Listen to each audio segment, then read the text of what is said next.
And I remember my teacher was like, you can't put this many anchor points in a file. No. You're going to explode your computer.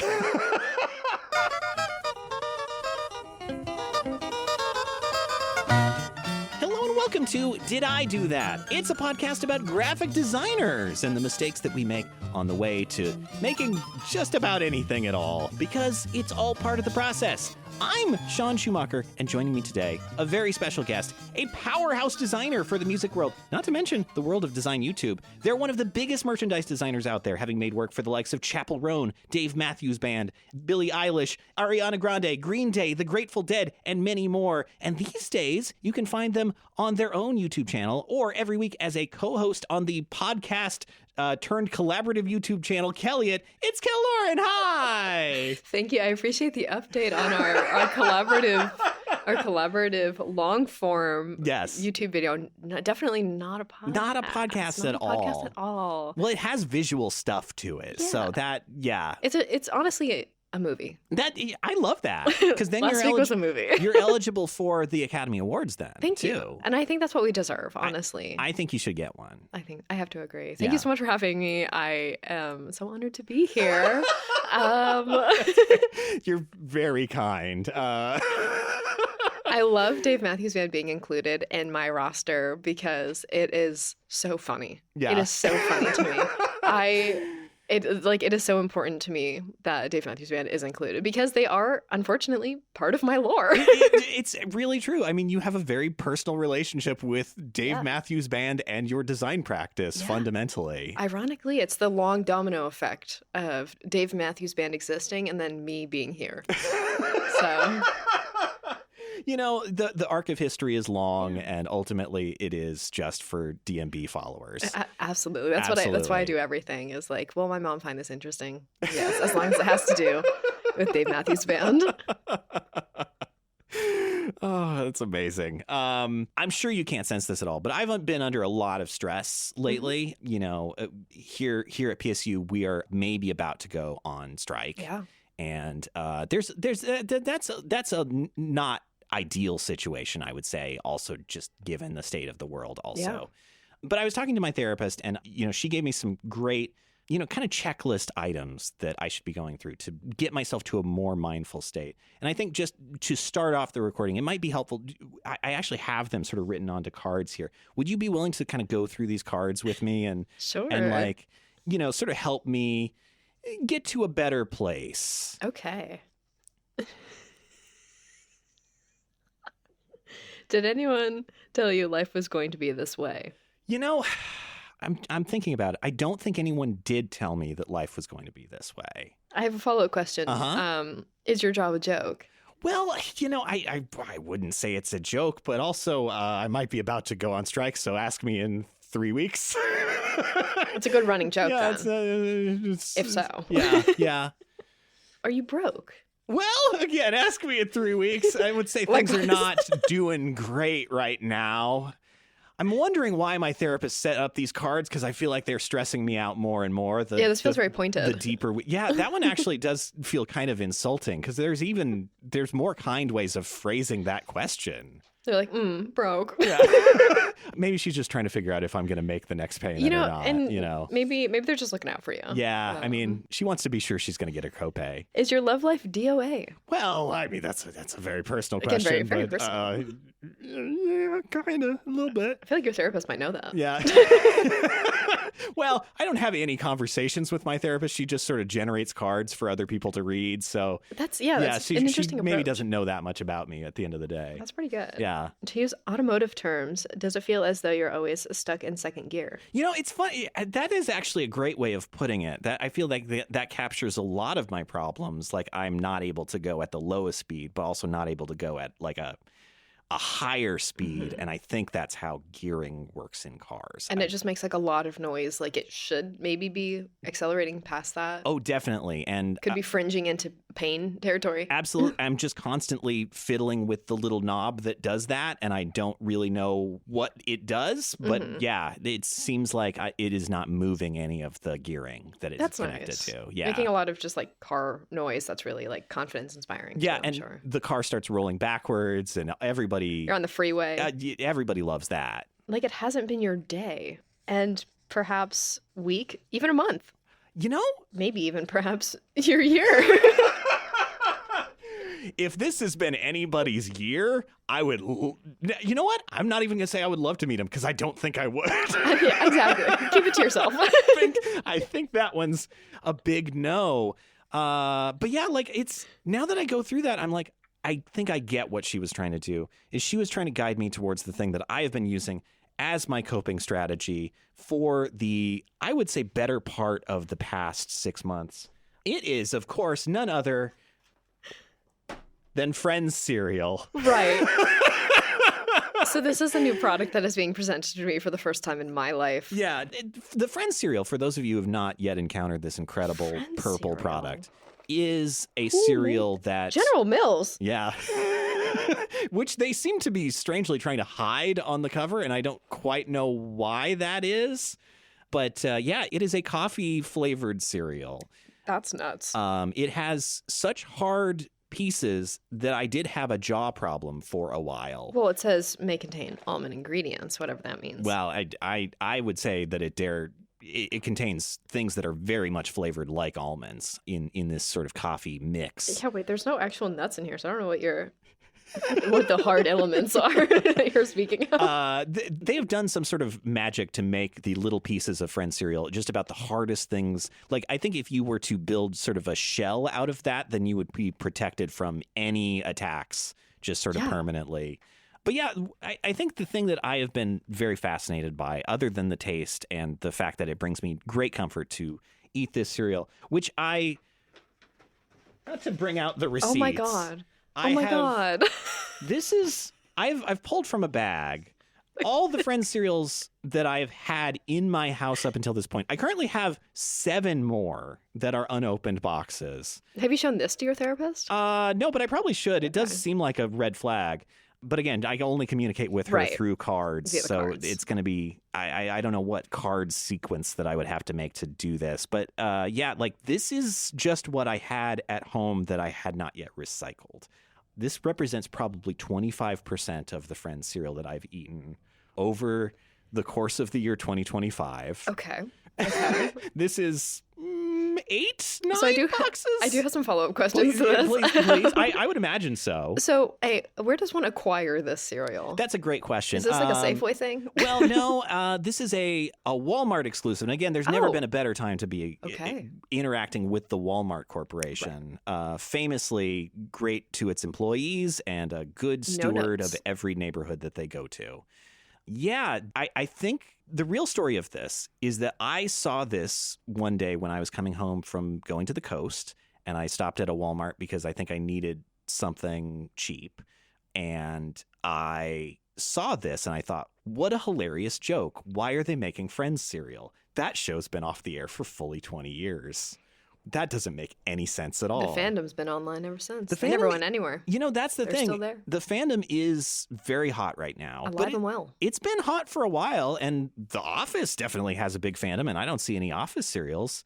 Yeah. I mean, hell, if it's just an anniversary thing, where's my SNL colon blow cereal? I don't see anybody trying to make that. Come on, General Mills. I want to be sitting on the pyramid of colon blow. But like, yeah, this is I got it just as a goof, and then I've been eating it, and admittedly eating more and more of it. I would say you're pretty committed to a goof. Yeah, I dare say more than $200 of my income has gone towards just buying Friends cereal as represented here. It's not an inexpensive cereal. That's your right as an adult, when you have adult money. You know, some people spend their money on a variety of things, and I can't say that I have done something exactly like this, but no, I do have a lot of other very strange and probably irresponsible things that I do spend my money on. So I personally can't judge because I think this is hilarious. You're eating. I am eating. So you know, that's a positive. Definitely keeping this factory in business. So General Mills, good for the local economy. Shape. Absolutely. Yeah, I wonder where this is actually manufactured. I mean, distributed in Minneapolis. No clear sense on where it is actually made, which is what you really want from a food product. Yeah. To be sure. There's also a great game on the back that I don't think you can actually play. I was trying to work out how it really works, and it is very complicated. It involves cutting out a picture of a couch, but the couch is too big to fit on any of the little stair steps you're bringing it up. So I don't really know how you track where you are in the game. Yeah, it's an incredible product that is very well thought out, and I think we also definitely need to note this. We were talking before the recording about the complexities of licensing things for developing music packaging. There's no images of any of the friends on this package. I would say very notably. Yeah. They are all completely absent. It does sort of look like maybe some space was being left for the possibility that they would be able to get, say, open-ended, yeah, definitely. You know, maybe that monkey that Ross had for a little bit. Yeah. They might be able to get the image rights to him, but no. Yeah. Maybe Gunther. I mean, it's coffee flavored. Gunther is sort of the delivery method of coffee. But yeah. It's definitely an interesting layout. The Friends logo is quite difficult to work with because it's so narrow. Yeah. So they did kind of like trap themselves in a box there. But it is interesting using the little frame for I think it's for the peephole. I think so. Yeah, I think this is the door of the main apartment. The main apartment. Yeah, that makes sense. Yeah. And then, of course, you know, you've got your delicious bowl of Central Perk coffee cereal filled with milk.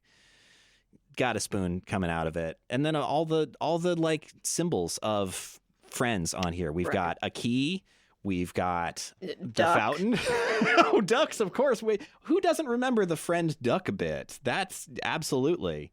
I think there's a strawberry in one of these. Friends fans, reach out. Let me know if any of these are really things or if they were just like throwing together symbols last minute for the background of this. Yeah, what a weird. This is beautiful. I mean, my partner really likes a partially defunct cereal called Waffle Crisp. Oh, sure. I've heard great things about Waffle Crisp. He one time bought, they started making it again for a little bit of time. So he bought, I'm not joking, 10 boxes. I think part of why I have been stockpiling it, like my Mormon ancestors, is I think I have been so afraid of exactly that happening. And when I am most in need of comfort, my comfort food is gone. What then? Yeah. I mean, that's all we have left in this life. Yeah. It's a good comfort food. I'm not going to switch to Cinnamon Toast Crunch again. No. Not after this. Not after this. The vanilla bean latte from the Friends cereal fame. Not after I've messed up my jaw trying to chew this very hard cereal so much that I had to see a doctor about it. And I'm sure that's exactly what Jennifer Aniston wanted when she auditioned for Friends. Yeah, it's weird. I don't know why she had all of that written into her contract in 1993, but she's always been a forward thinker. Yeah, that's a good agent. She's always had the best representation. So, what can you do? But Kel, you didn't come here to talk about Friends cereal as far as I'm aware. It would be really shocking. That would be really funny if that was my long-term ploy.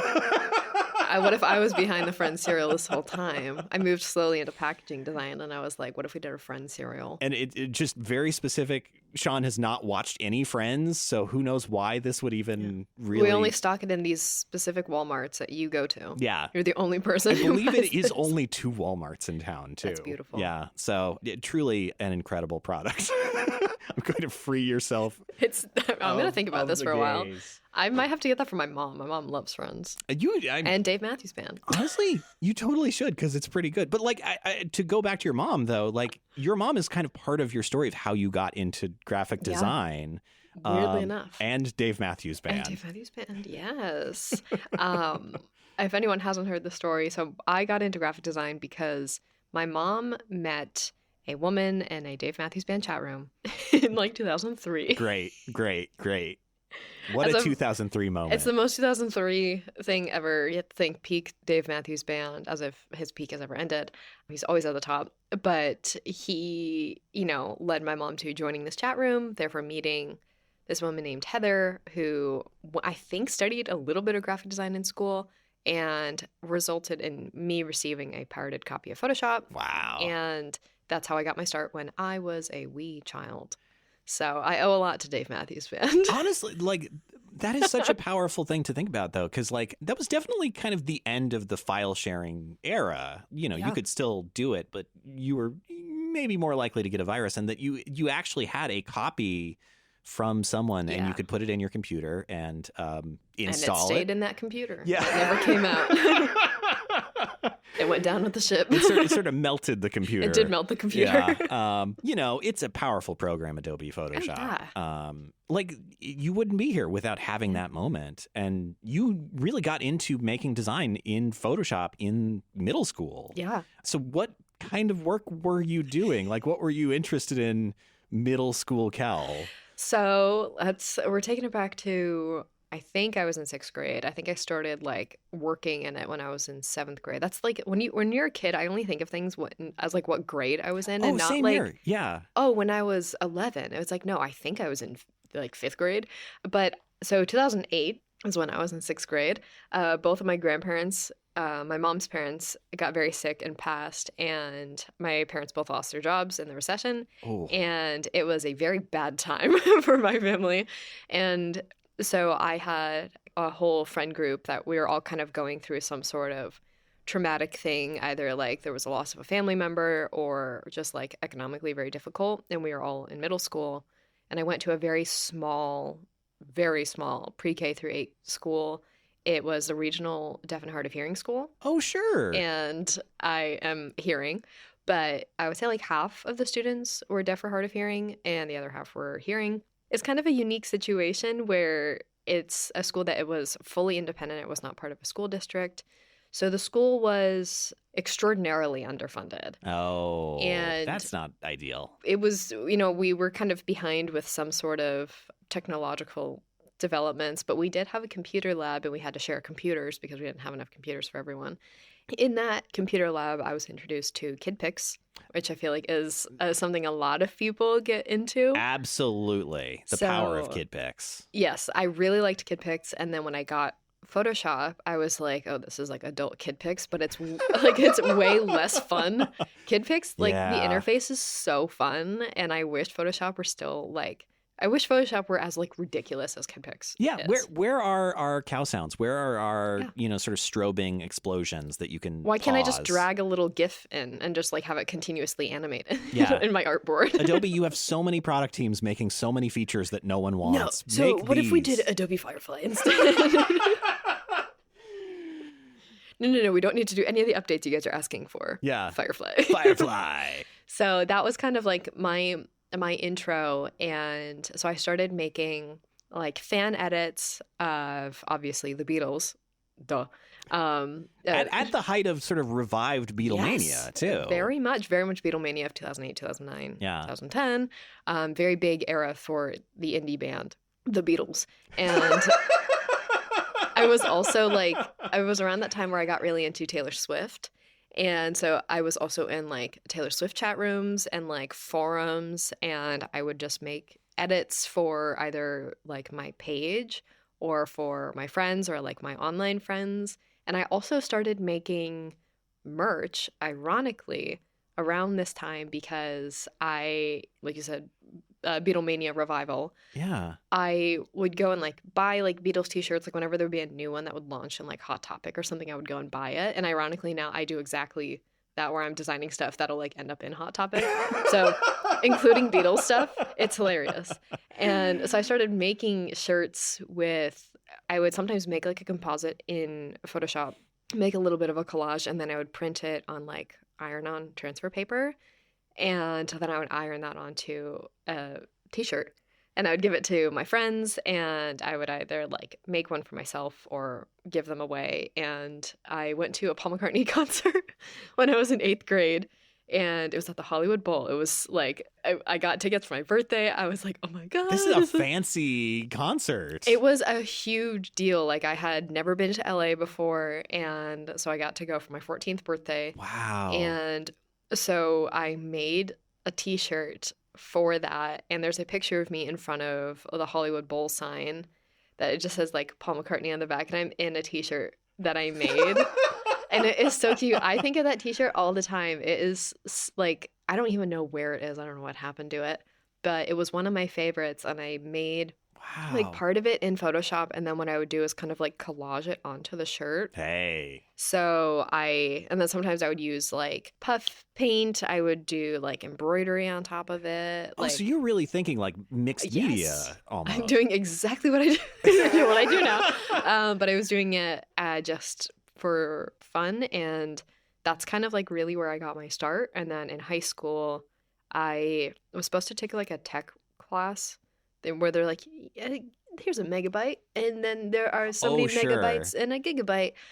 Here's a flash drive." Yeah, and I had one of those weirdly in my community college where we had to learn how to save things to a floppy disk, and they had to get special computers in the lab because they did not own other computers that had floppy disk drives. But somebody had written it into the curriculum, so you can't change it without like a year's worth of work. That's nuts. Yeah. What an interesting way that we stored media.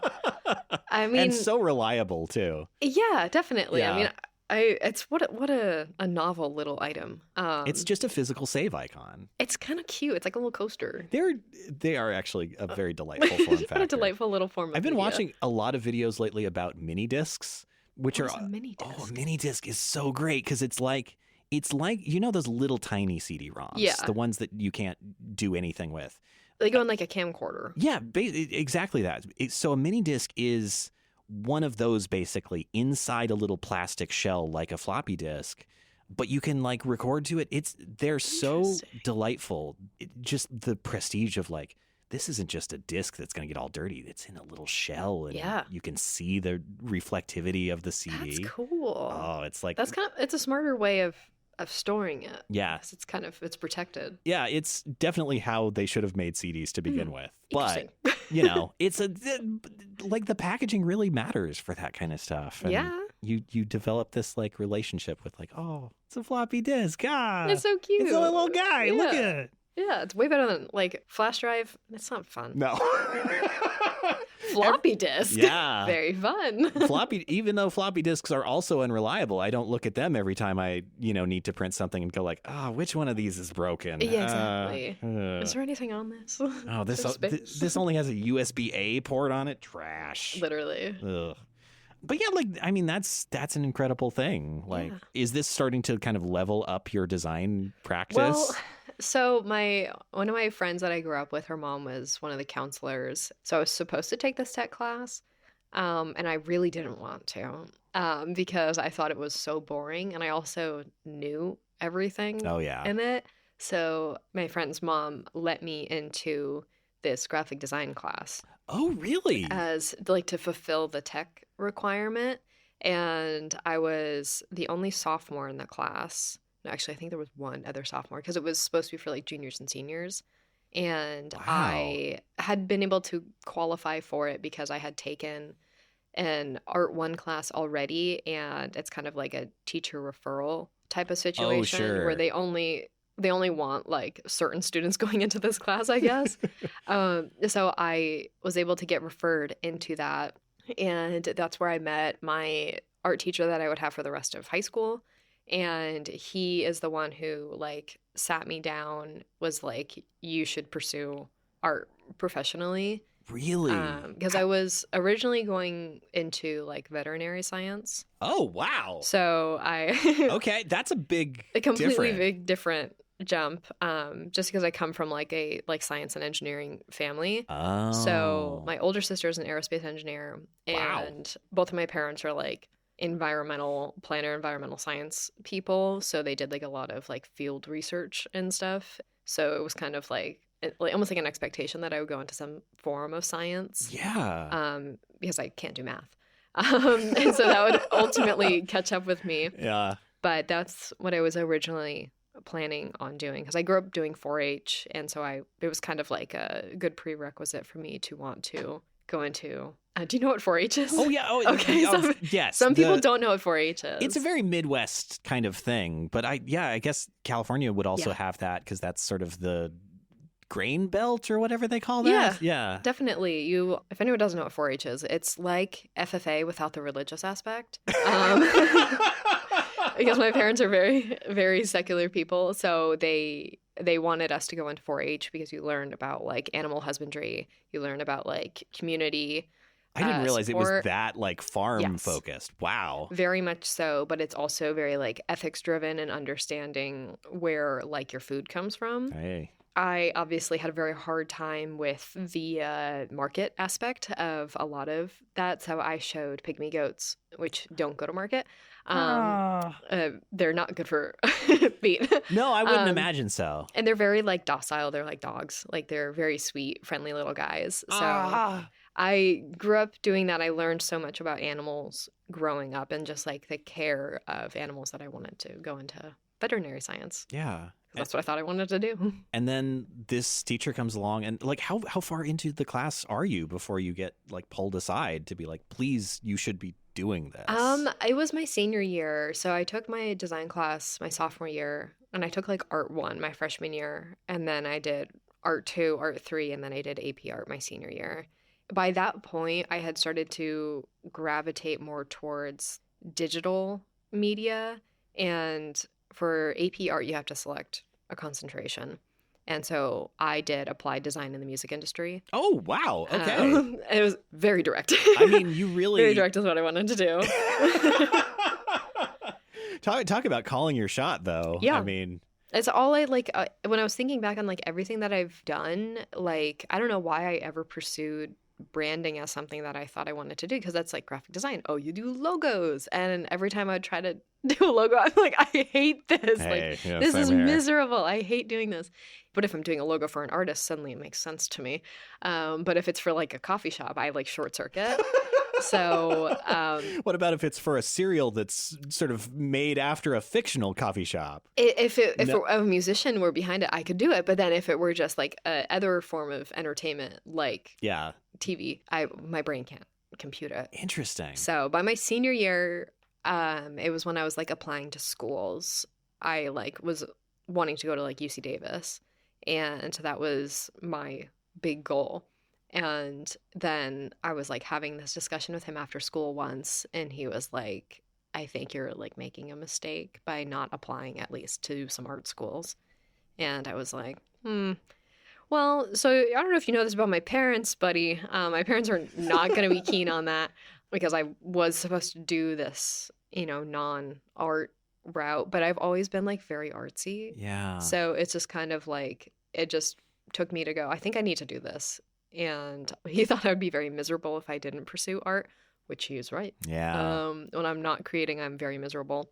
So we ended up having this long discussion, and there were a couple of schools that like I had thought about, and one of them was FITM, because I had also, grown up watching Project Runway, and I would also watch RuPaul's Drag Race. Oh, sure. So I was always very interested in like apparel construction, and I also learned to sew when I was really young. So I was really into like making costumes and making my own clothes. So I was interested in pursuing that route because it was just like other interests that I had. Yeah. So it kind of started to fall into place, and then I ended up like I requested like a DVD from FITM. Where it's like, this is what our programs look like. And I remember like showing it to my dad when it was like when my older sister was graduating from Cal Poly with her degree in aerospace. Ooh. I was like, I want to go to art school. Like, come on, art school. And so I remember like having like my mom was like more on board. My dad was like a little bit more hesitant, but ultimately I won. Do you remember anything that was on that DVD that? No. I feel like I vaguely see it. I remember the situation where I showed it to him, and I remember him not being like, oh, this is like such a cool idea. It was more so like, I guess like concerned, when you have parents who aren't creative at all. Like no one in my family, not a creative bone in their body. Like they're Oh no. I'm the only artist, and my younger sister started to pick up some creative stuff, which is nice to see.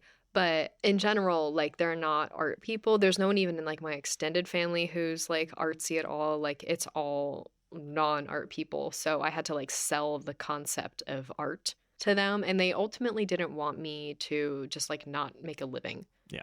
And so that's definitely a hard sell for particularly an older generation, because my parents are a little older, it's hard because they, like my mom grew up very poor and it was very difficult for her to, even go to college. And so it was a very big triumph for her to be able to go to college and be able to make a living and stuff and because she has her master's. And so for her to do all of that and do all of the research that she did in environmental science, like it meant a lot to her. So she just wanted to make sure ultimately that I found some level of ultimately financial stability. And that's the thing is like, I mean, they probably have no picture of what, a career actually looks like. And then when they think of like people pursuing art professionally, it's not a professional artist positive connotation. It's usually like struggling. Yeah. And so as a result, it forced me to kind of like, and I've talked to a couple other people about this, when like you're really backed into that corner where I can't go back home for help. I can't take that time off. I can't take a gap year. I can't take like anything like that. When I was begging my parents to pursue this professionally, via college, going back to them and going, I need like help or I need just like a little bit of a break. It was never an option because it was like, this is what you wanted to do. Yeah. We can't help you. Good luck. Yeah. And it forced me to have to put myself in a lot of situations that I wish I hadn't been put into, because I didn't have any backup plan, even though I knew like my family is there if I absolutely had to, but it was like a Hail Mary last shot. And if I did that, it would all be over. It would be pulling the plug on everything. Yeah. So to go back home or to ask for that help, it was very much like, well, I told you so. Yeah. We didn't want you doing this. So this is really make or break in a way that is really, it's got to be terribly scary as a 17, 18-year-old. Like, yeah. But it's also like, I mean, it's incredible courage to be able to say like, this is the thing that is right. This is the thing that fits for me. And to be able to do that, at that age is like, it's just, it's courage that is like hard to even fathom. Like, You find a way to make it work, and it's a principle that I learned from a combination of RuPaul's Drag Race and also Project Runway. Is that you have to make it work. Yeah. No matter what, you have to make it work, and it is something that's stuck with me. Where there are very few situations where I've actually had to completely back out of and pull the plug, and there's usually a way that you can work through it, because most of the time the only way is through. You just have to find the right things to align for you to get through the project. Yeah. So I almost hate to do this, but I would love to back up, because I know that you did bring in some of your high school work. Well, of course I did. So in this high school class that I took, we kind of did like a condensed version of a lot of college courses where like you do like your Photoshop one, your Illustrator one, your InDesign one. I learned Flash. Hey, me too. And what valuable knowledge that is. Valuable knowledge. I also learned to code in Dreamweaver. The world is clamoring for both of those skills right now. Exactly. And both of those programs in particular. No better programs out there. It's not as though Adobe's so ashamed of one of them that they changed the name of it to try to pretend it doesn't exist anymore. Nobody wants to animate things anymore in a very rudimentary manner. That is so wild that they changed the name to Animate, and still that was not enough to draw people in. No, not at all. No. So I think the first thing that I learned, or the first program that I learned formally in the class, was Photoshop. And then we moved to Illustrator, and then we moved to InDesign. I think we wrapped with Flash. Yeah. So I have a couple of things that I want to... So there's one thing we had to design longboards. Okay. As one does. A very California thing to do. Extraordinarily. And so I named my brand Vintage Acoustic because at this point in time, this is 2012. Early 2012. This is spring semester 2012. Absolutely. I'm a sophomore. I had just gotten my license. I obviously was watching Troye Sivan on YouTube, so I did Perth, Australia, as the place of origin of these longboards. Because he is from Perth. So with a little bit of kind of, new girl era twee flair to vintage acoustic. This is leading up to the seminal album of Red by Taylor Swift. Oh. The original, not twee, but it's like, it is the perfect culmination of everything of that era. Where like New Girl, circle skirts, Bowen hair, tights, Argyle socks, Oxfords. We have New York's hottest club. Literally, like it is everything boiled down into that. It's very stomp clap, if you will. Yeah. These there is a lot of variety in these longboards. There's a lot going on. Gotta say. There's some very, I think, muted ones that I would definitely more associate with the name vintage acoustic, and then it gets real loud. It's crazy. I will say you sort of arrange them on a spectrum here. The usual spectrum of Bunnies in Venice to Fashion Statement to San Francisco style. Those are the three genders right there. I don't know what you're thinking. Bunnies in Venice, yes. Bunnies in Venice, of course. And you know, when I think soft and sort of just natural wood grain, I think Bunnies in Venice. Yeah, absolutely. Fashion Statement. That's incredible. So that was like one of the, I don't know, like chapter things that we had to do. And I remember like we did one assignment where we had to go through the filter gallery and just like do like our 9 favorite things from the filter gallery. And I was like, man, someone's gotta look into Photoshop. There's some good stuff going on over here. And then in 15 years' time, the filter gallery is really going to get a revival. Yeah, people are going to love it again. Wow. So this is a Blackbird lyric little vignette thing that I did using a nice spray paint brush. With a nice drip. It's actually a very nice drip, I gotta say. Yeah. And a big drip sort of going down the side. But yeah, we have definitely halfway between goth and twee on this one. Gui. Yeah. Blackbird Toff. right there. We gotta get all these domain names right now before somebody else snatches them up. But like, yeah, this bird is, looking very serious. It's sort of a scary vibe is what this one has, and it's a little ominous. I don't know that it's meant to. It's a little ominous. Yeah. So that was like, very much of that. Here's like a little bit of a self-portrait thing. I don't know what the actual assignment was, but this was like, I'm a broken child. I'm an artist. This one is very ambitious, I've got to say. There's a lot of things being comped in. It's crazy. Together. The cracked glass? The cracked glass, I don't fully understand. I guess the low resolution? The resolution, I would say there's a variety of resolutions happening here. There's this sort of music sheet that's on fire underneath the cracked glass, and the crayon is melting on top of the fire. It does look like you maybe did use the burn tool to sort of manually 3-dimensionalize these crayons, perhaps. But it's also I gotta say, a lot of work would have been needed to do any of these things, but to do all of them is really... Just to cut everything out. I mean, just to cut everything out. To do the melting, because I don't think there's a way that you can really scan that in very easily. What did I probably use the smudge. Yeah, it's good smudging. Like, it looks pretty real, except for the fact that it is definitely on top of the fire, and that's not how that works. No. God, how did I do that?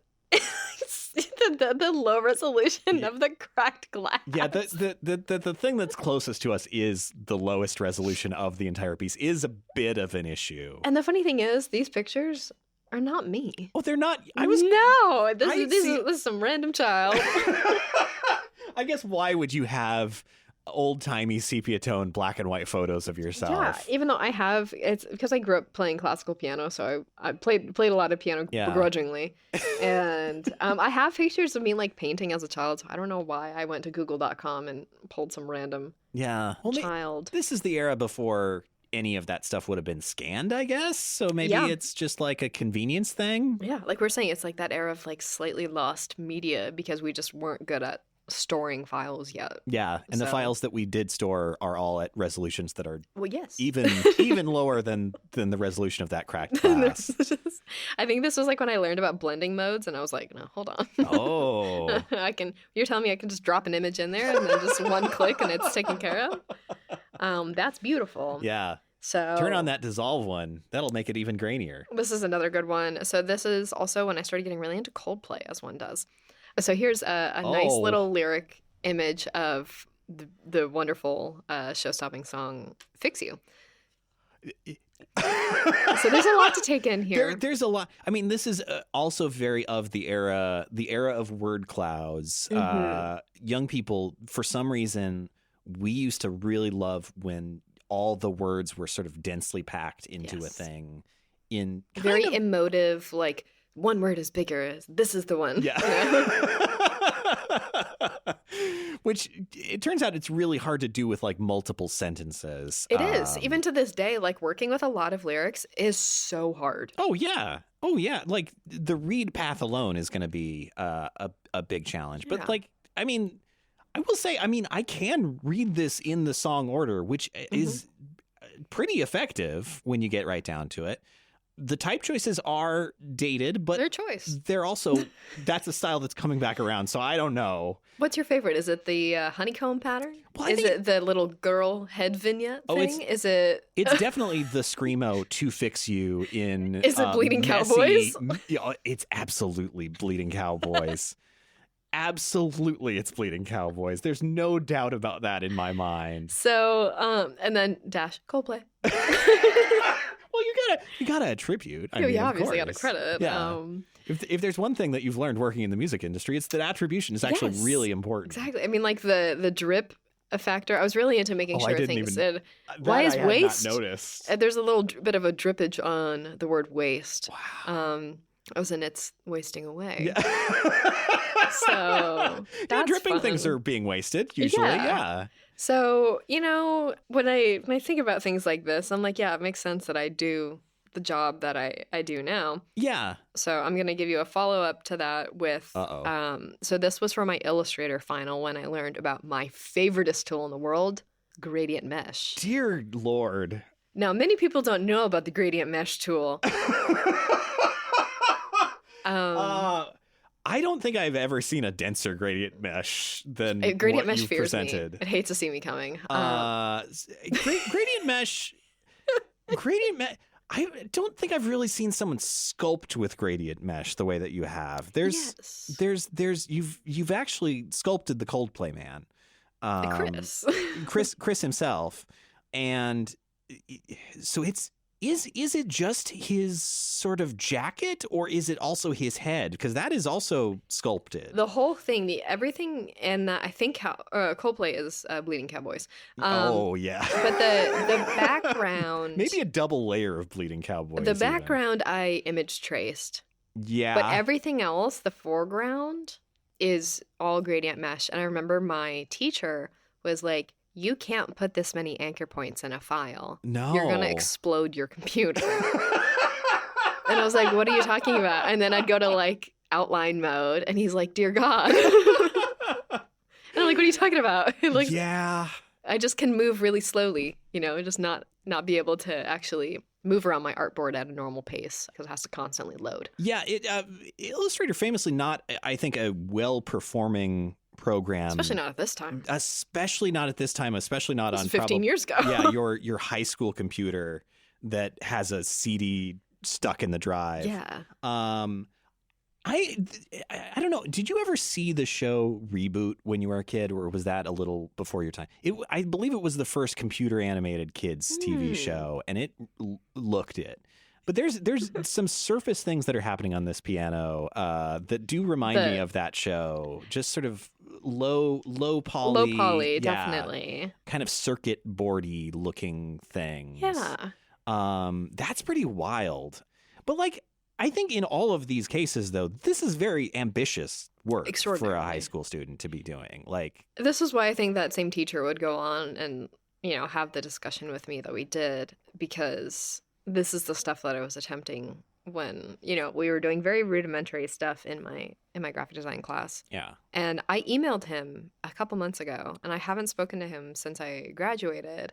And because I don't know what got into me. I was like, today's the day. I'm updating my portfolio and I'm emailing my high school art teacher. Oh, wow. And I did not stop until I completed both of those tasks. And I sent him like I don't want to say like too long of an email, but I was just like, hey, hope you remember me. Yeah. And I like sent him my portfolio. I sent him like, some of my like accolades and stuff, and how like grateful I was for, having the mentor that I did. Yeah. And he was like, oh my God, of course I remember you. And I was like, oh, thank God. Okay, cool. Had he known what you'd like gone on to do? No. Wow. And he was one of the younger teachers at my high school, and I think his degree was in graphic design. But he was a phenomenal teacher of just like, he gave really good advice, and one of the best pieces of advice he ever gave me, and that's something that I think about to this day, is like, whatever you're doing, make it look intentional. Yeah. Or it looks like an accident, but like bad accident. Not like a happy accident, but like it looks forgotten. Yeah. And so whenever we'd be working on like something in any of the classes that I had him with, it was, does this look intentional? And is it existing there with a purpose? Yeah. And it doesn't have to necessarily have like all this metaphorical meaning, but like, I put this here because of like where it draws the eye. I put this here because it works with like this color. So I think about that even to this day, and it's like better than a lot of like design advice that I got when I was in college. But that really is the core truth of it too. Yeah. Like if you are making it look intentional, you can do almost anything. Pretty much. Like, it's very universal life advice. Yeah. But really works in graphic design. Yeah, absolutely. Aesthetics are all we do. But like you have your path kind of set, and you get to go to FITM. Yeah. You're going down to Southern California, but you don't start in graphic design at FITM. How did that happen? I think it was because, so I started in fashion design. I applied to the school in fashion design. So that was my original major. I started my first quarter in fashion design. So I was doing like draping. I was doing pattern development. I was doing, like you do like color theory or general, like art general ed courses. But I wasn't doing graphic design, and it's because I think it was ultimately the advisors who pushed me into fashion design. Oh. Even though they have a graphic design program, and my roommate was in graphic design, and I remember working on like pattern stuff, which like I know how to do. Like I am grateful that I did start, because now I can do like tech packs, which is like a very useful skill to be able to do now that I'm in apparel development. So I was like looking at like what she was doing, and I was like, man, that looks like way more fun than what I'm doing. Because she was doing like a magazine layout, and I was like, I don't want to go to the lab and drape a bodice right now. That's, oh my God, that sounds so boring. I mean, the hours that must have gone into any of those pieces, like you clearly have the passion and the commitment to get through like a project. And so to be pulled away from the computer and be doing all this like, and like, I think it was just because like I loved Project Runway and Drag Race. Like I loved the idea of making these really extravagant outfits, and I was always sewing. So I thought that would be best, but I was always coming back to, I want to do like t-shirt design. And I remember talking to my advisor about that, and they still pushed me into fashion design. And then I ended up changing my major after a quarter, which involves you reapplying to the school. Oh, wow. Okay. So you have to do a whole new entrance project. So I was like in finals for fashion, and then making the transition into graphic design. So I had to do a whole new portfolio application. So I was able to like adapt a couple of things from my fashion program and turn that into something for graphic design. And then I started, and it was like the best thing ever. Hey. I loved the program that I had there, truly. I don't know what is going on with them currently, but I had a really cool class where it was called Brand X, and we were led by an instructor who has 2 Grammys for record packaging design. And he is one of the strangest men I've ever met in my entire life. But like he lived in like Joshua Tree, and okay, all right, you're painting a picture. Character. His name's Kevin Reagan. Phenomenal instructor, very mean, but I don't love that part. Meant well. He was one of those, like you tape everything up on the wall that you're like, I feel good about this, and then he just goes up and rips each one of them down one by one. And oh shit! Okay. You have to kind of like defend what you're doing. And it was a really cool class because you did like an album rollout campaign and like all of the stuff that goes with it. It was unbelievably fun. I did a Passion Pit album, obviously, because it was like 2015. Oh yeah. It was a blast, and I had so much fun in that class. And there were a couple other classes that were really cool, but that one sticks out to me because it was one of the only ones that we did in like entertainment design. They used to split the major into branding, and then the other half would be entertainment, and you can kind of pick and choose, but they ended up merging them. Or like I think the year that I started my program, and I hated doing the logo development class. And then I did this other class that I don't know if other schools do it, and I assume they do, but it was a class that really revolved around the concept of like synergy, of this unspoken bond between something. It's integral for like logo development of like how can you infuse an element of something into something that might not have that element. It started out with like, this week you're going to illustrate 10 ways that you would identify the word happy. Oh, sure. Yeah. And then you go into more complex phrases where you can't use any of, like, this one sticks out to me because it really grinded my gears. You had to illustrate the worm turns. But I assume without any imagery. Without any. Ooh. But you had to do it like 50 times. Oh, okay. So don't just come up with one idea.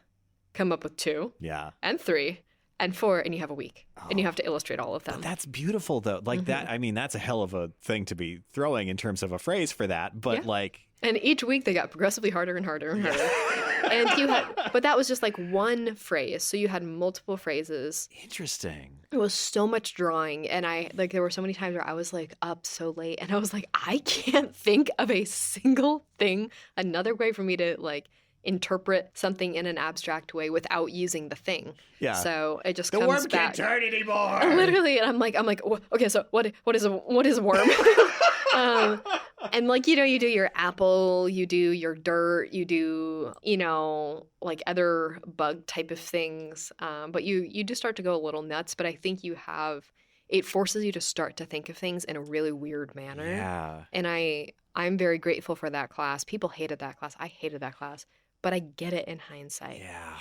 I think that kind of class always does sound like a terrible psychological experiment that, probably is why we have review boards now for that sort of thing. One of those. But, like, it does have, like, a weird transformative quality to how you think of things. And that's interesting to make an entire class just out of that component of it, because I've seen that being in classes just as a standalone It might project. Be like a chapter or something, but the fact that it was this, what was that called? It was called Critical Concepts. Oh, wow. Okay, yeah. And it was just so difficult, and it really stressed me out. But like when I think back on where a lot of like that thinking outside the box came from, that was the first class where I was like really creatively challenged. Like it was actually difficult to ideate things. Yeah. And I think that's something that a lot of people might run into, kind of like these roadblocks of like, well, what do you do when you run out of ideas? And I think that class taught me you never run out of ideas. You've just kind of like slowed down a little bit, and you might need a little bit of a break, but like there are plenty of ideas ahead. There's no end in sight. Yeah. You just because you might be at like a stopping point, it doesn't mean that the well is dry.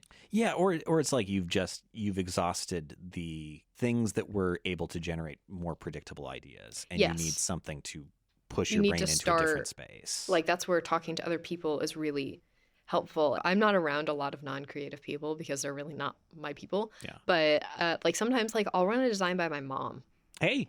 And it gives me a lot of insight. Yeah, I mean, she's really going to be looking things through a very literal, like science mindset type lens. She's just like someone looking at something. Yeah. Like it's not. I feel like when we surround ourselves so heavily with like other creative people, I think it kind of becomes like this echo chamber where we can really like over analyze something, or it can just like, I don't know, we put too much weight into one little thing when it's really, sometimes we need to take a step back and go, it's not that serious. Yeah. It's just graphic design. So. Yeah. Oh, absolutely. Like losing sight of the actual goal of the bigger picture. Like that's huge. So that sounds like a really influential class. Absolutely. On, especially being able to make things quickly and approach things kind of sideways. What other kind of work are you doing while you're at FITM? Man, I haven't talked about FITM in so long. I took some really cool design and art history classes, really understanding design movements. And I wish I got to spend more time in those design movements, because a lot of our approach to design is a very Western world approach to design. Absolutely. So it was very you do your Bauhaus and onward. Yeah. And that's really it. And even then, there are a lot of designers, I mean, myself included, who got through school without any design history at all, which is wild to think of. I mean, the amount of work that you can draw on and that can influence you, it is so transformative.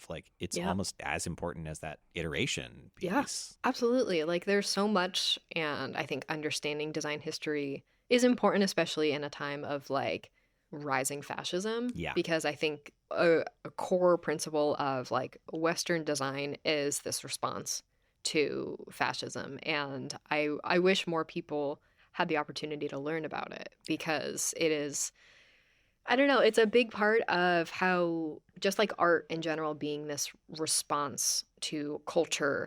And I think with the general advancement of technology, with the ubiquity of printing and stuff, how that affected the ways in which propaganda was spread, and just how, I don't know, it's so interesting to me. And I wish I learned more, but I really I didn't even learn about American design. It was all European. Yeah. So it's frustrating. Wild. So I've had to go out of my way and find other resources, and then I kind of had this realization of the standard in which we measure things as what is considered art and what is considered design. Yeah.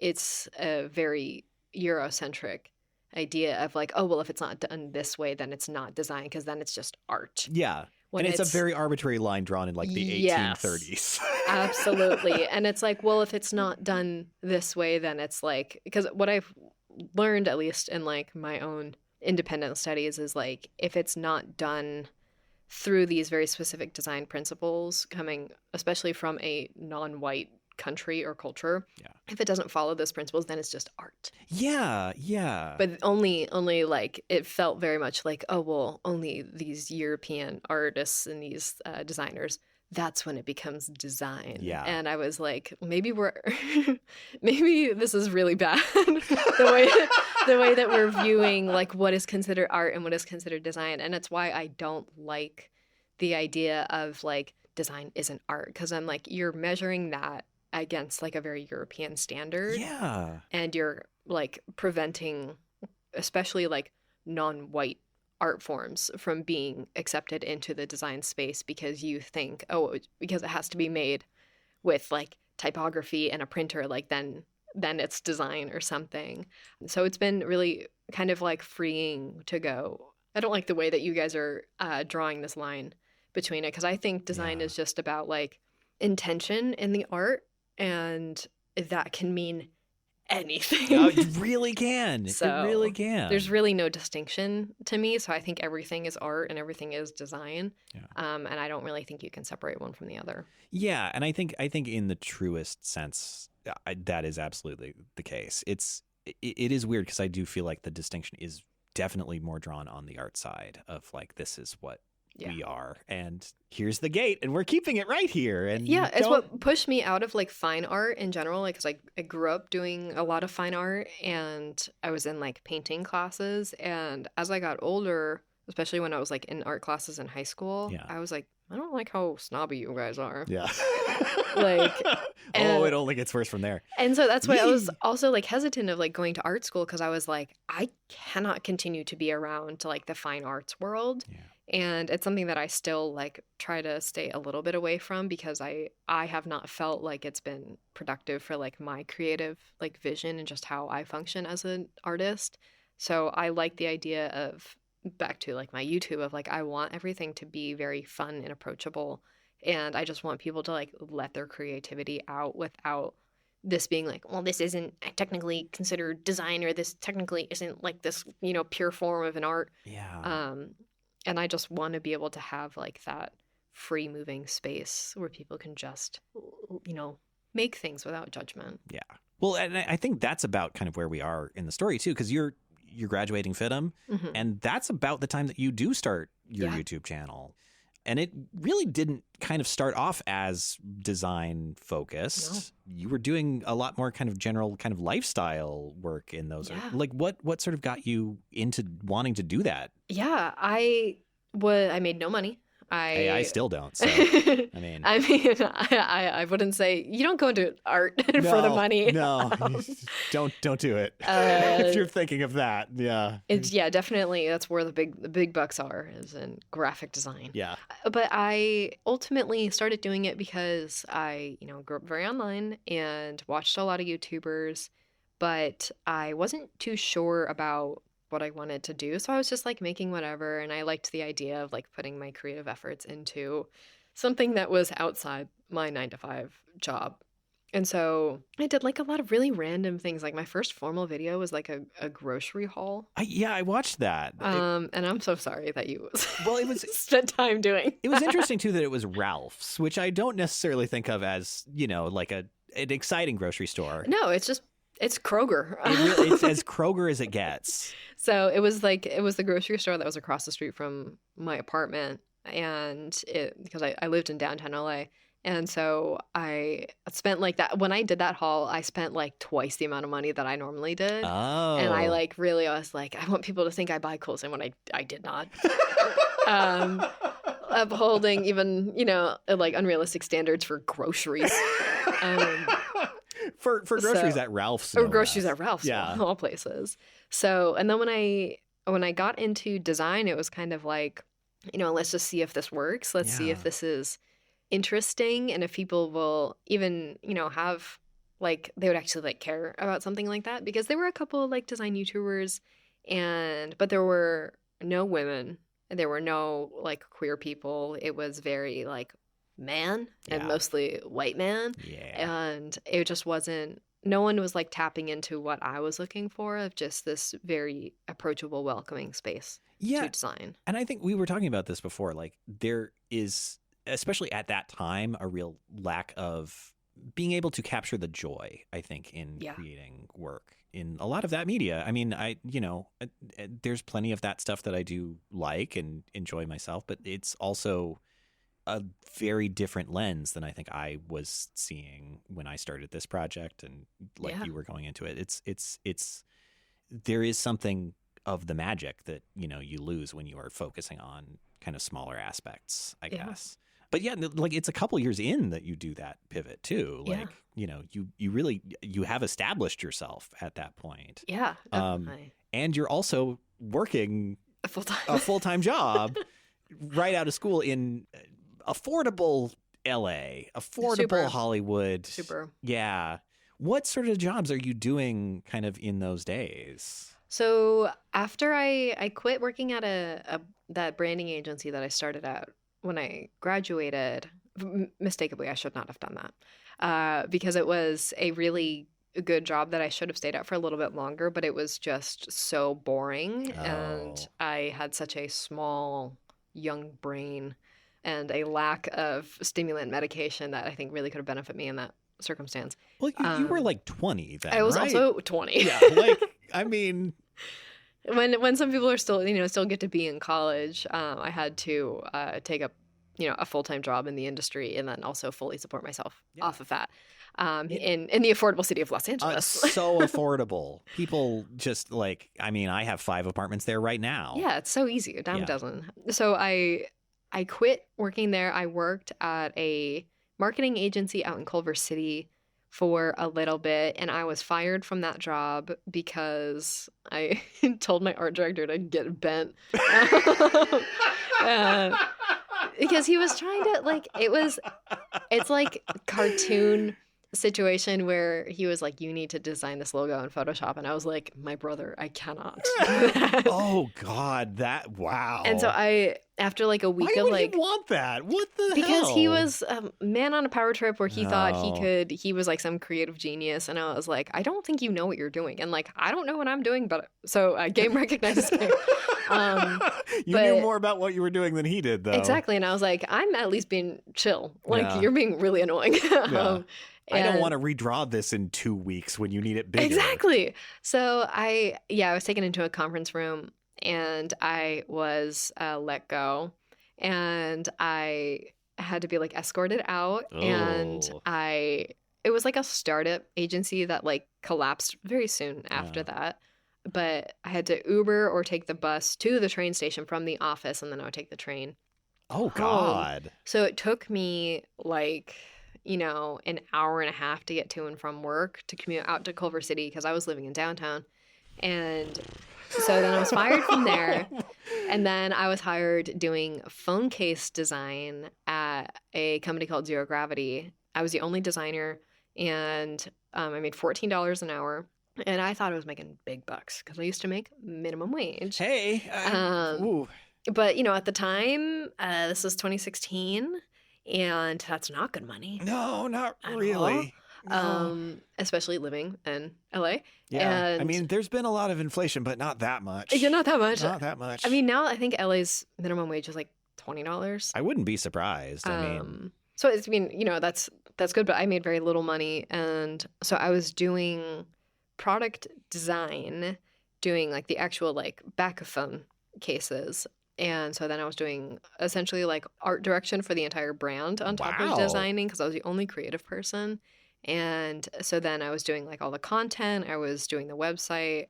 Then I was like, I went to CES. And damn, okay. So then I was meeting with the buyers from like Urban Outfitters, Anthropologie, and Nordstrom. Wow. And then I was... This is a very big job to just sort of I was not even 21. Wow. I was 20 years old. You are the face, basically, of this company. Yes. Yes, very much so. And when I was in Vegas for CES, I was asked to leave a conference room because I was underage.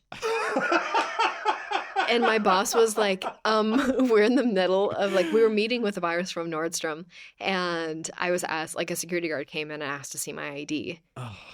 And I was like, there's no alcohol in here. We're not gambling in here, but because it was in a casino. Yeah. And I was like, we're literally in the middle of a client meeting, and I was pulled out. That's wild. Yeah. So it's just one of those things where it's like, in hindsight, I was so young to be doing that. And it hadn't even been like a year after I graduated that I was in that situation. And then I was headhunted by Casetify, and I was offered a job doing content creation for Casetify. So then I took over all of Casetify's content. Oh, interesting. And that was really, I thought I would like working there more, but I hated it because I wasn't doing design. I was doing content. Which is interesting because, like, I mean, you are doing all of Zero Gravity's public-facing work, basically. Yeah. And then they would not be like, clearly you have a great ability to that. I mean, why not take advantage of that? Why not use that? It's very odd. Who knows?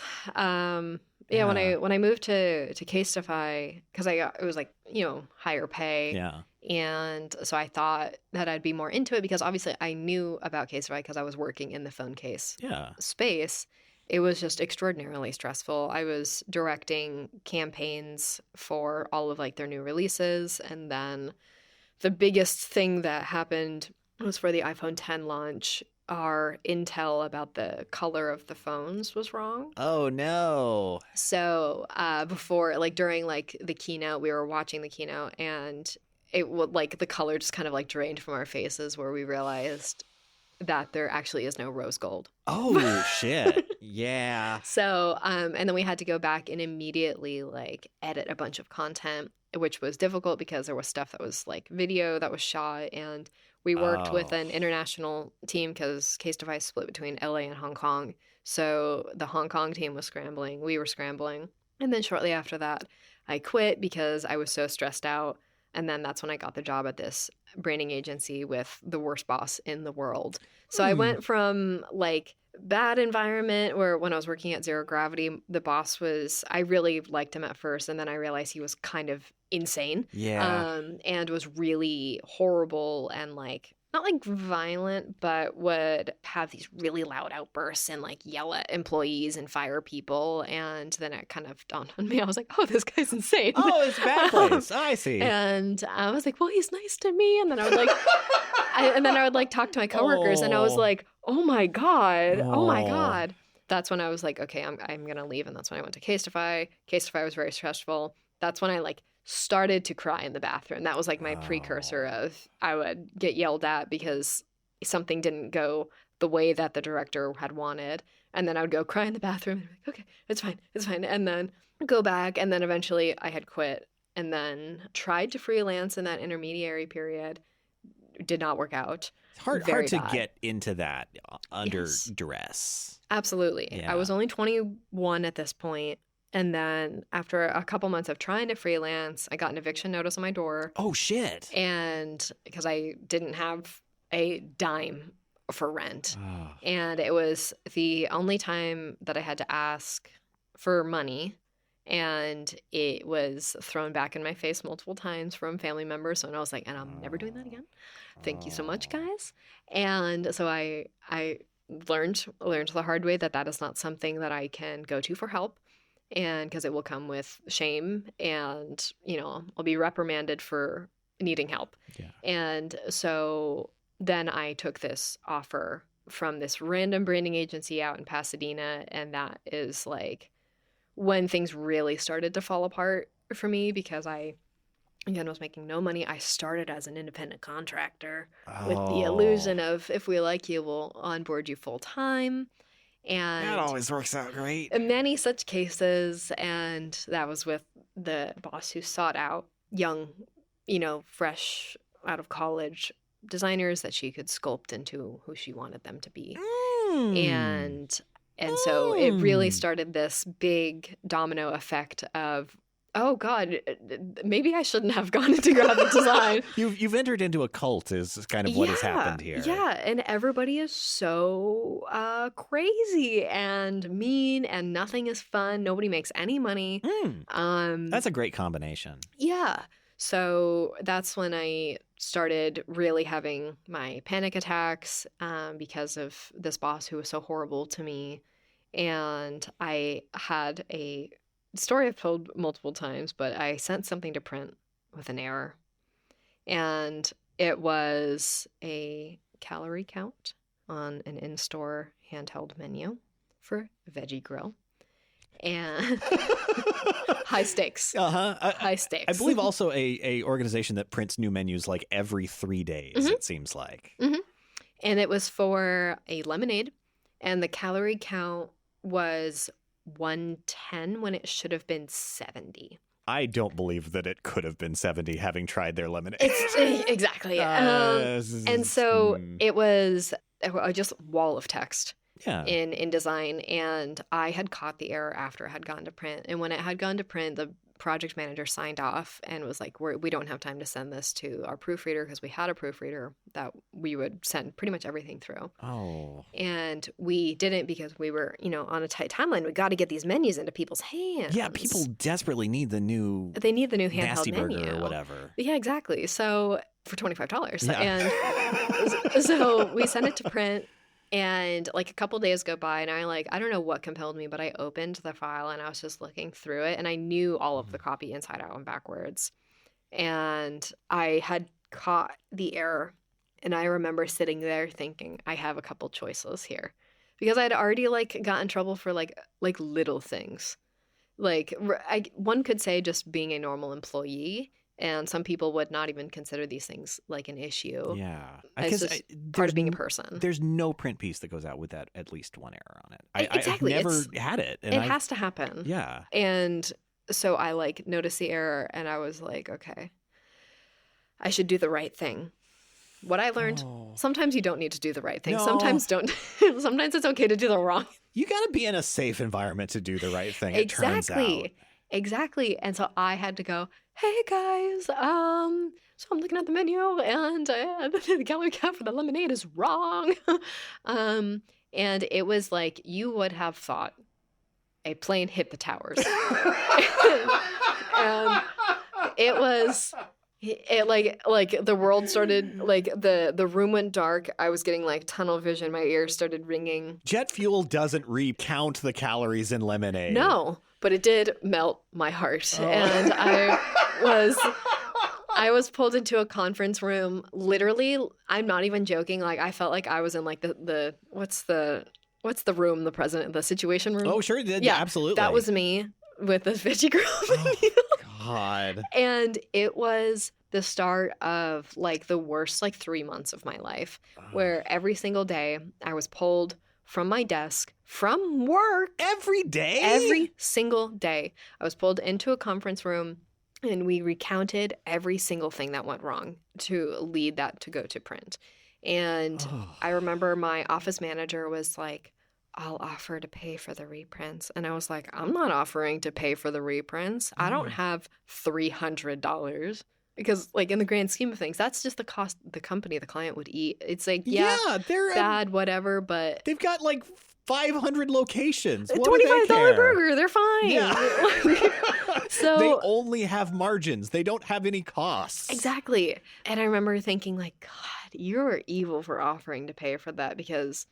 even though I technically was the one who input the error, because errors start at the designer level. It all comes from you, obviously. There's no one else who could ever be responsible for that. And also, not that big of a deal. Yeah. And doesn't matter. It really doesn't matter. And I just thought, like, this is the end of my career. This is going to follow me for the rest of my life as, like, a stain on my reputation that I sent a calorie to print. 40 calories, 40, I mean. But they were like, this is an FDA rule. Like, we could get in a lot of trouble for this. And I was like, oh my God, you're so right. The FDA is going to come and shoot me.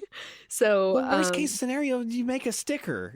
That doesn't seem like a huge burden. Yeah. You know? So, and it's just because it was a calorie count and there are so many laws around it, it was treated as a very big thing. And they were like, why didn't you use spell check? And I'm like, spell check wouldn't have caught this. Spell check doesn't check values of calories. Also, spell check in InDesign is not very good. The worst spell check anywhere. The first spell check that I had in Mavis Beacon Teaches Typing or whatever program I was using, ClarisWorks. It was definitely ClarisWorks. That had a better spell check with more modern words in it than Adobe InDesign. Do you want to know what Adobe InDesign doesn't know how to spell? The word InDesign. Yes. Demented. Exactly. Mm-hmm. Fix your shit, Adobe. No. We mustn't fix the problems that they've created. No. We need to invest in new features that people use all the time, like liquid layout. We all know what that is and use it daily. I mean, what do they call it? Adobe Remix, where you just drop a reference image in. And then you go click make this with my type, and then they do. Oh, that's great. So that solves a problem that I definitely have. Yeah, definitely, as a graphic designer. All the time. Yeah. So I sent, this thing goes to print, starts the worst sequence of my life, where that's when I started having panic attacks. I started losing my hair, and it was like crazy to think that graphic design was leading me to, whenever I would shower, I would just like take clumps of my hair out. Like I would just feel it come out on my hands, and like I could see it like visibly thinning. And at this point in time, I was 22. So I was like, this is just, I don't know. I started to kind of assume this is maybe part of the industry, and that's just what happens. Well, I'm sure everybody goes bald when they're 22, because of graphic design. Yeah, Mr. Burns and Captain Picard, and probably a third person. Exactly, they were graphic designers. Yeah, they're all graphic designers. Mr. Burns loves graphic design, but yet, like I do think this really does sound like a cult. Like they're trying to like reprogram you or something. Yeah, and like that they have hired a team that is young enough that they will not know any. We didn't know better. It's really disconcerting. We were all like. We all wanted another job when we were all applying, and, famously easy to get a job in graphic design. So when you had a job, and I had learned, because I had quit Casetify without another job offer, I was like, I can't I can't afford to quit. Yeah. And I was still posting on YouTube. And I remember when I was working at this job, while I was working, I just had like my sub count for YouTube going in the corner because I was about to hit 10,000 subs. And it was like a really big deal. And all my coworkers were like, this is so exciting. Like, and this was before I started talking about graphic design too. Yeah. And I remember hitting it. And my boss yelled at me for having that going, for having non-work related stuff going on in the background. And meanwhile, this whole time, I'm an independent contractor. Yeah. I forgot about that whole side of it. And yeah, you're not. I was reprimanded for not being on site on time, which is illegal. Yeah. You're not allowed to define the hours. I'm allowed to define my hours, and I was required to be on site from 8 a.m. to 5 p.m. And I could only take a 1 hour lunch. And now that I am actually a full-time independent contractor, that is so illegal. Yeah, you cannot layers of illegal. You cannot require independent contractors to be on site by a specific time. And like, yeah, you can be asked to be on time for like meetings and stuff. That makes sense. But this was just as if I were a full-time hourly employee, and it's supremely not allowed. You can't do that. So, but I thought because I was so young and naive, and it's such a common expectation to do this contract to full-time type of situation, and I was so desperate to get that full-time offer. Yeah. And it was right after I got the full-time offers when this print error happened. Oh. And so I was like 2 weeks into that. So it just kind of everything fell apart. And that she is kind of using that to grind you, probably. Absolutely. Too. And she was like, and she was like, I'm taking a risk on hiring you full-time, and you make all these mistakes. And I was like, yeah, you're right. I suck. I'm so dumb. Jesus Christ. Like, if you told me that you all had to wear like just sort of formless, linen cloths to work every day, like that's what this is. Well, we had snacks. Did you consider we had snacks? And provided by the good folks at Veggie Grill. And we got some trail mix, and we had our office was then like one of those co-working spaces, but it also had private offices. We had ping pong. Oh God. This is sort of this is the definition of like a person who's like setting up an environment where people are not allowed to leave. Yes. Like, we were all trapped there, and one by one, all of us left. I was the first one to go when I got the offer from Live Nation. And after that, like, it was just like every couple weeks, someone else would go. And it was great. Yeah. And that train ride home from Pasadena to downtown Los Angeles, and anyone who's taken like the train, a lot of people don't know about LA's transit system, and understandably so. It's not very much of it. But it's famously clean and reliable, and it's there though, and it's cheap. You can get anywhere in LA County for $175. Yeah. Can we get the Metro on the line and sell them "It's there though" as their new tagline? It's I didn't have a car, so I couldn't afford to have a car, so I had to take transit everywhere, and so I got really good at like the bus system and using just like the rail. So I only worked like at places where I could get to via rail. Yeah. And so that also limited my job options, because it would be impossible, or it would take an extraordinarily long amount of time for me to get there. So that train ride home, because it's an above ground train and it's like elevated, and it was like sunset and you're going back towards downtown Los Angeles. And I was like, it was like the end of like a rom-com. I was like, I felt unstoppable. Yeah. And I got like, because I had become a full-time employee by that point, I had like vacation time. So I cashed out my vacation check. Nice. And I went shopping, and I got like some like new outfits for my new like big adult job now that I'm working at Live Nation. Yeah. So that's when I started working there, and my life changed in a day. I mean, this is the thing that you really wanted to do when you're a kid, even like working specifically in merchandising for Live Nation. Like, and I didn't even know it was in merchandising when I applied for the job. It was kind of like ambiguous, and I didn't know it was in merchandising until I actually started interviewing. Wow. And then I was like, oh, I need this job. Oh, I need this job so bad. And they actually hired someone else before me, and it didn't work out. And then they had called me. Wow. And my boss took a big chance on me because I had zero experience in apparel. And I think she just saw that I was really ambitious and I care a lot about art. Yeah. And she's someone who very much cares about art. And she's, the director of a huge merchandise agency now that does the majority of the industry. And I still work with her. And I owe her a lot because she really cultivated an environment of art first. Yeah, which is like, I mean, that's such a refreshing thing too, coming from where you had been. Yes. Like, I was like, oh, so there are cool things actually going on in graphic design. Yeah. Because like I wanted to work at a label. I was constantly applying. I wanted to work at Interscope so bad. Hey, I mean, that'd be pretty good. Now I know how scary Interscope is, and I know not to touch it with a 10-foot pole. Whoops. But it's like where I all I wanted to do was work for bands. All I wanted to do was just be in the industry because it's as cool as it seems. Yeah. There's a lot of baggage that comes with it because it's a lot of I learned the term from my mother, managing upward. Where there's as someone who's kind of like in that middle area of you're kind of truly like the worker bee, there's a lot of people above you who have not a clue of what's going on, and you have to manage them even though you're a subordinate to them. So it's something that I learned when I was working for this horrible lady. But learning to manage upward and learning how to manage myself as a result when I can't rely on the people above me.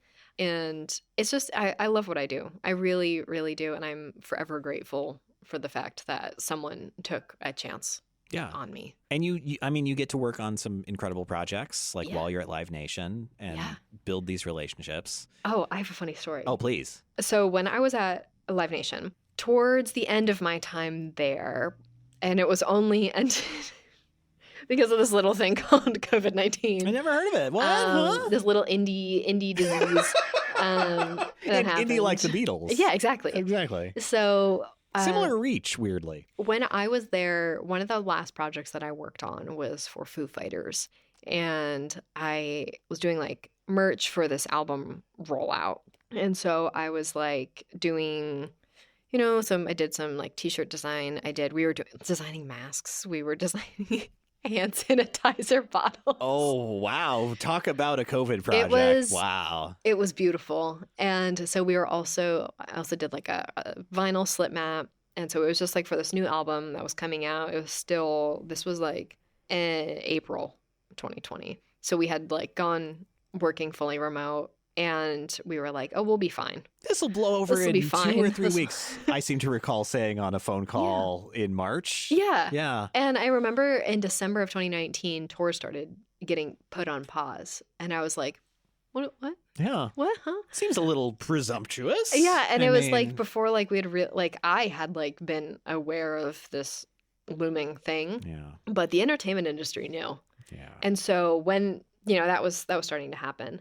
But when I was working on this Foo Fighters stuff in April, I did this art. The main thing was like the apparel. I start with apparel and then I adapt it to accessories, or I do a completely separate design for accessories.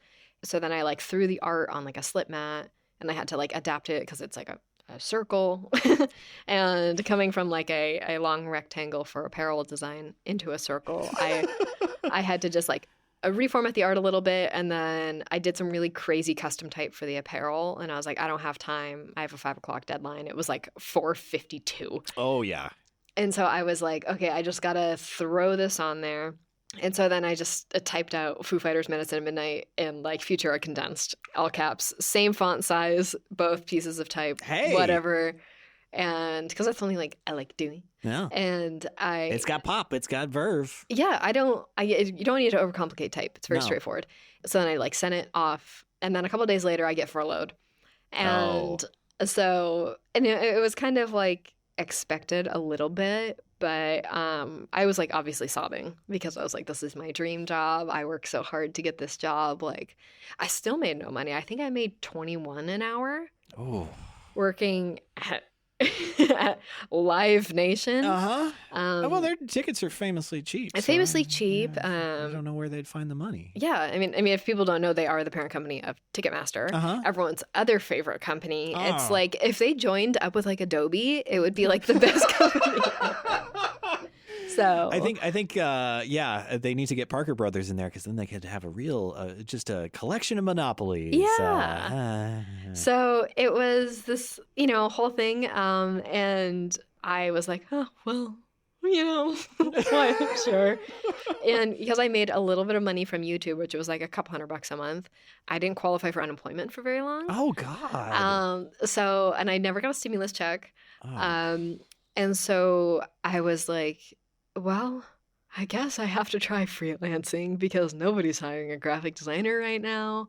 And so I started committing more to content, and I'd already made like the transition to design on YouTube by that point. And so then like a month goes by of me being unemployed, and for the first time, like, because I was getting unemployment at that time, and I think I was making more money because they added, there was like the regular base unemployment, and then there was the bonus on top of it, but it wasn't separate from like the stimulus check thing. Yeah. And so I was making more money from unemployment. I mean, than I was at my job. So I was like, for the first time since I had graduated college, and really like for the first time since I graduated high school, I had time to slow down for the first time in 6 years. And just like for a month, I had money that like I wasn't always like freaking out about, even when I was working at Live Nation, like I still didn't make enough money. Yeah. So I was constantly like, I was always like selling clothes and just like doing a scramble every month of like, I need to just make up this, a couple $100 for whatever bill. And so for that time I was like slowing down. And I remember just like laying on my couch and being like, oh my God, even though everything was like so bad and I had just lost my dream job that I wanted so bad. I was like, I was able to relax for the first time in so long. And then I got a call from my boss, and she was like, funny story. So sorry we furloughed you. We're not calling you back if that's what you think this is. But she was like, so remember the art that you did for Foo Fighters? And I was like, yes. And I thought she was just going to tell me that it was like approved or something. I'd be like, oh, okay, cool. Yeah. Thanks. For calling. Thanks for letting me know. And she was like, so Dave Grohl really liked the art that you did for the Slipmat. And I was like, okay, cool. Likely thing to happen. And so then she was like, well, they want to like change the album art to it. And I was like, what? What do you mean change the album art? To my Slipmat. To your Slipmat that you had done the typesetting on very quickly. Yes, the whole thing I had, like I spent all day on the art and then I threw the type in there. Yeah. So they had a different version that they had already gone to production on. And so they pulled production on it. And I was like, that's how you really know they this is an expensive change. This is an expensive change. She was like, how much do you want for it? And I was like, I have no idea what price you put on something like that. Yeah. So I was also like, that she's asking, because I mean, in theory, this could have been like a work for hire, like technically it was. Yeah. So I was like, because like legally speaking, they did not need to pay me because everything that I did was work for hire. I was an hourly employee. So technically speaking, they did not need to pay me a dime. Yeah. I was paid my, I don't know, like $60 for the time that I actually spent on the design. Oh. So I was like, I don't know, let me call you back. And I was talking to my partner and I was like, well, this is a crazy thing to do. Should I ask for 70? And he was like, obviously this happened. Like, duh, this makes sense. Like, and so I was like, $500. And I was like, but I mean, because I was like, you don't know. Not unreasonable. I make $21 an hour. Like, people don't know how little money that you make as a graphic designer. Yeah. So I do suspect Dave Grohl has more than that maybe in his wallet now. Yeah. I thought maybe $500 was like asking a lot. I thought maybe because I was like, I'll shoot high and then, like work your way down. Yeah. So I called my boss back and I was like, $500. And I was like, maybe, I was like 500, maybe 800. And she was like, I was thinking like 3,000. Oh, that's very different number. And I was like, oh, yeah. Now that you think about it. Good for her. What a good boss. And I was like, yeah, if you think we can get that money, that would be life-changing money for me. Dave actually has that sort of under one of his couch legs, just sort of because it's a little shorter than the others. The couch even. So I was like, go ask for that, sure. And then I got that, and it paid for my move up here. Wow. So it paid for our movers and our deposit on our apartment, because it was I was like, I have money and I can't afford to live in LA anymore. We don't know when the industry is going to come back, so I have to make a decision of should I stay in LA and bank on touring coming back, or should I I need to move on with my life by force. And so that's when I started freelancing, and I thankfully had all of these connections from working at Live Nation, because it's a very small industry, merchandise, and there's only a couple merchandise agencies in the US.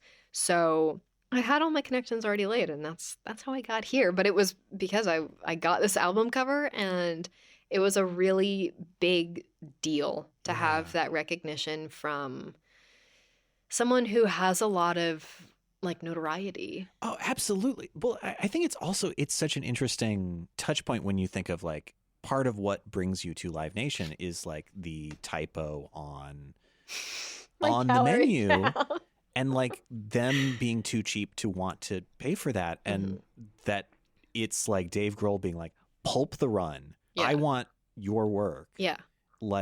Insisting it doesn't matter what it costs, when they did not have to. They legally did not have to pay me. So between my boss and Dave, they made sure I was taken care of. Yeah. And it's really cool because, I'm not the demographic for Foo Fighters, but I did grow up playing rock band. Yeah. And it was the last album that Taylor Hawkins played on, which is is very significant. My partner is a drummer and was really affected by Taylor's passing.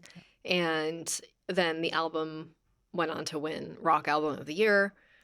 Wow. And so now it's in the Rock and Roll Hall of Fame. So it's really cool to see something, get that far when it was made in a time where I was up against a deadline, and then I lost my job shortly after that. Because it's just, my mom describes me as when Kelly falls down a hill, I keep falling down the hill. And then you're like, dear God, how long is this hill? Why are there so many rocks and blackberry bushes and just glass, shards of metal? Yeah, Homer Simpson falling off the cliff. I literally just can keep going. And then she's like, and then you land on your feet. Thanks, Mom. So that was the equivalent of me back to, getting that parental approval. It was a tough sell this whole time of, me struggling so much and only being able to be so open about my struggles with my parents, because I have a closer relationship with my parents now, but it was very hard to talk to them about the struggles of my industry because they don't know. And they just want me to be financially stable, but I could never find that. And now that I have the notoriety that I do, now my parents are suddenly very big fans of my work. It's very, it's a fair weather fan, if you will. So I want to think that they were there the whole time, but there was always pause in the back of their mind, and I understand why. It just hurt for the time being, but it's I'm very proud of everything that I've accomplished thus far, and I just want, out of everything, I want the next generation of people to have it. I don't want them to have to go down the hill that I did. Yeah, ideal if you can skip straight to the landing on the feet. Yeah. And if you a little tumble, glass. It's okay. You're going to land on your feet. Yeah. And I want to make sure that you have the resources to get there. And if you are tumbling down the hill, how can we intervene and go is there someone that I can connect you with? Is there a way that we can improve applications or portfolios or something? And just like, are you having a good time? And if you're not having a good time, you're not alone and not having a good time. Yeah. But I think that also gets to like, I think that is a lot of the work that you put out in the world, like separate from your merch. Like, I think your videos, I think, do a great job of making this field feel so much more accepting for folks who are new to it. And like, I definitely have students who are in our program right now because they watched your videos. Like, I have no doubt. That is crazy to me. But it's like, it's so true. And like, it is, I think it is the great benefit of like having more voices like talking about design and sharing like this is what it actually is, because those people are then also able to show your videos to like their parents and be like, hey, I know you maybe don't. It's my Fitum a DVD. Basically. Pretty much. Like, I would just love to see the production quality on whatever that was too. I gotta find it. It's probably floating around in my parent's house. Some like, real iDVD like titles. It's very much, and it's like screen. Corporate like music in the background. I look to younger people all the time for inspiration because, you know, like we were talking about, they have that glimmer of hope in their eyes still. And they're still trying new things with well, let's just see. You know, and it's something that I think as you get beat into this very specific shape as you kind of move through the industry, looking back on that like childlike wonder that you had when you started, like I feel like there's such a beauty to that because it's just so earnest and you're kind of trying things, like you're just exploring. And I think as you get older, we start to explore a little bit less. And it's just like, we're like, oh, well, it's just not practical for me to do that because I have client work. I have, you know, a variety of reasons. But I like viewing things as like, you're a student forever. Like you don't graduate from learning things. For the rest of your life, you're going to be learning and exploring new things. And whenever I feel kind of like uninspired, because people are always like, what do you do when you're not feeling inspired? And like my complete honest answer, it never happens to me. And it's something that I know is not an answer people like hearing, that like there's never a time where I don't feel inspired. But if there are times where I want to feel more inspired, I guess, like I'm interested in just like seeing what other people are doing. I'll come to an art show at PSU. I'll go to the Eyes and Ears show being hosted by the good people at Fisk over at PNCA. Oh yeah. Like I look to those other places where I'm looking at like community and I'm talking to my friends, and I think looking at like the next generation of designers, I think there's a lot of inspiration that you can gain from looking to them. Yeah, I've definitely felt it. And Kel, this has been amazing. If people want to find you, where do they go? Where do they look? Oh boy. I mean, you can find me everywhere. Except for TikTok. I'm not on TikTok. But you can follow me on Instagram at KelLauren at KEL.LAUREN. You can find me on my podcast that I co-host with a wonderful person many people probably know if they know about me, my dear friend Elliot Ulm. All the way on the other side of the planet. All the other side of the planet, so far away. But we co-host a podcast together called Kelliot. It is a beautiful portmanteau of our names. It's funny that we considered naming it anything else. So we did think about naming it Spinning Rainbow Wheel. Or Rainbow Spinning Wheel or whatever, something. We had a short list of names, and then we were like, unfortunately, we're not going to be able to rival Kelliot. Yeah. So that is a graphic design podcast that we host every single week, and you can find that on Spotify or wherever you listen to podcasts.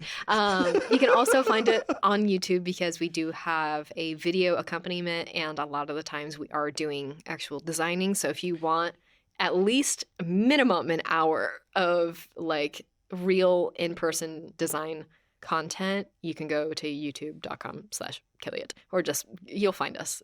There's not many Kelliots out there in the world. No, I would be shocked if there's a second, honestly. I think there's actually someone else holding the Kelliot YouTube handle. I think we're Kelliot Pod on YouTube. Elliot did this and he was not consistent across.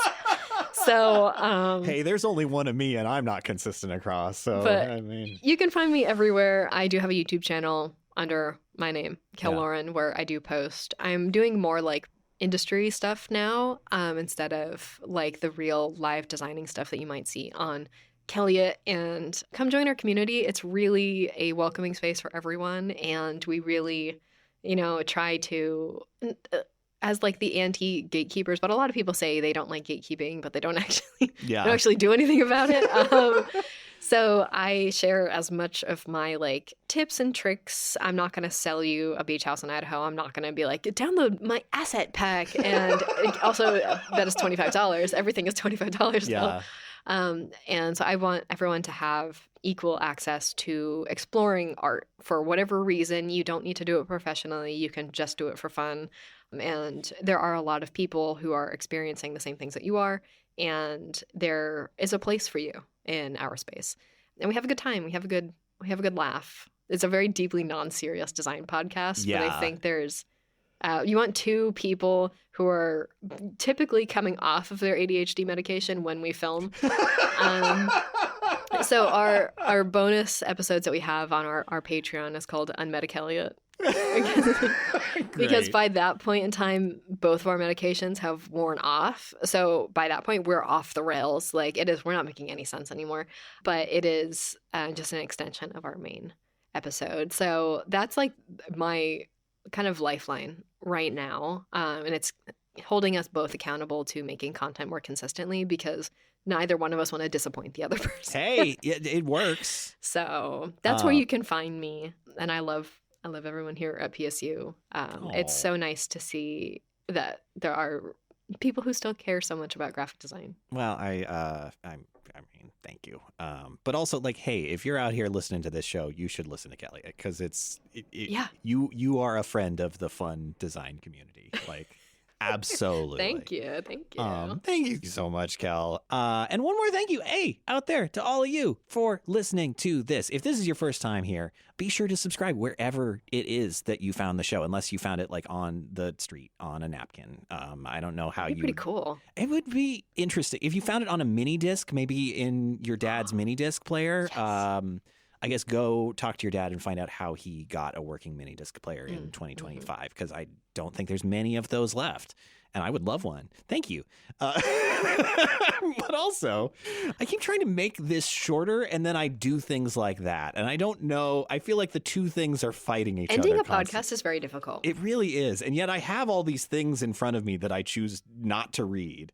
If you maybe just found this floating out there on that mini disc, you can just visit us on the web. Dididothat.design is the site. I just spent a lot of time rebuilding it, so it is better, stronger, faster. Oh, thank you. I hope I can work out all the many bugs in Webflow by the time this goes out. On there, you can explore our full catalog and find some of the cursed comps go with each and every episode. If you got a moment, please rate, review, and share this show. Written ratings on Apple Podcasts are especially helpful, and telling a friend is even better. This has been Did I Do That? I'm Sean Schumacher, and as we always say at the close of every episode, I don't know. I don't know. Okay, bye.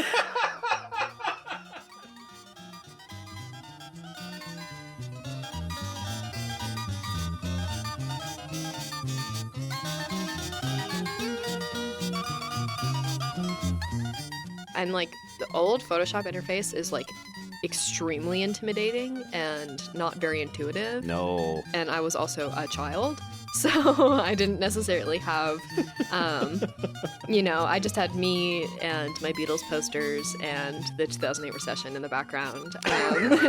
Great times. My parents losing their jobs and my life falling apart, and I'm just like da-da-da-da-da in my room making Beatles edits. My parents are arguing. Eleanor Rigby's such a happy song. Literally, and then I'm like, Paul had such a hard time as a child too. Like, the Beatles are just like me.